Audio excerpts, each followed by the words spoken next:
ఉత్సవాల కార్యక్రమం మొట్టమొదటిసారిగా విచ్చేసినారు. తెలంగాణ మహిళా రాష్ట్ర విద్యావంతుల వేదిక ప్రధాన కార్యదర్శి, విద్యావంతురాలు, వైస్ ప్రిన్సిపల్. అందుకే ఆ మేడం గారికి చిరు సన్మానం చేస్తున్నారు. మనం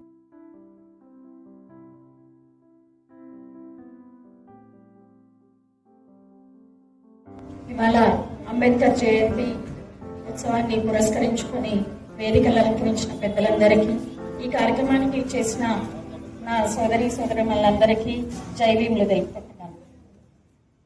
ఇవాళ పొద్దు నుంచి జరిగిన కార్యక్రమంలో నేను చాలా పదాలు వింటున్నాను.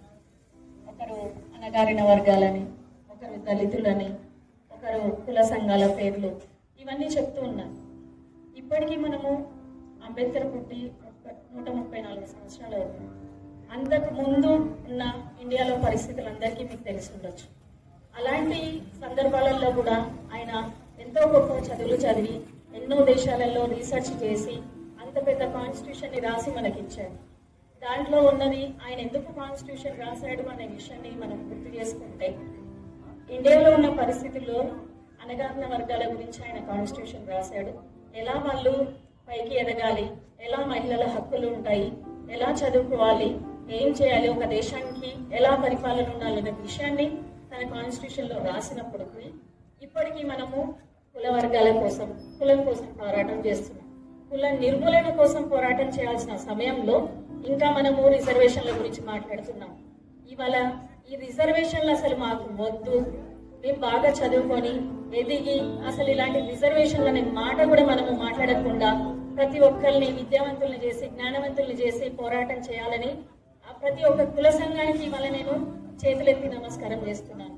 ఎందుకంటే ఇవాళ మనకు ఇలాంటి అన్యాయం పోవాలి అంటే ఒకే ఒక్క ఆయుధం ఏంటంటే అది చదువు మాత్రం. అలాంటి చదువు మీద జ్ఞానాన్ని పెంచాల్సిందిగా ప్రతి ఒక్క సంఘానికి నేను కోరుకుంటున్నాను. ఒక్కొక్క సంవత్సరం మనం ఒక్కొక్క విషయాన్ని పెట్టుకుందాం, ఒక గోల్ని సెట్ చేసుకుందాం.